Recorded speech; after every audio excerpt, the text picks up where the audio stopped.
Kaya pala, you have the audacity to harass us, to harass me, the Queen Bee of Section A. Section A ka pala? Hindi halata, Tako lang naman kayo ng tubig para mabawasan yung kapal ng makeup sa mukha nyo. Oh. Dare you? Ano ba? Masakit! Mas lalo kang masasaktan mamaya. Everyone! Itong babae na to, I was harassed in the restroom. Ako! Si Freya Hidalgo. The nerve this girl has!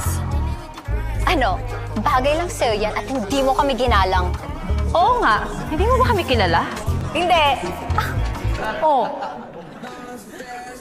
You know what? Such a waste of time. Sige na.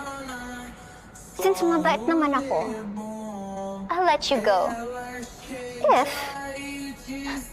lumuhod ka sa harapan ko at mag-sorry, and then you're gonna kiss my ruby red shoes. Freya, enough. Ano pang hinintay mo? Luhod na.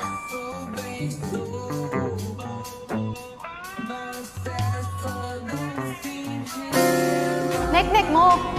Bakit ako luluhod sa'yo? Ikaw naman nag-umpisa.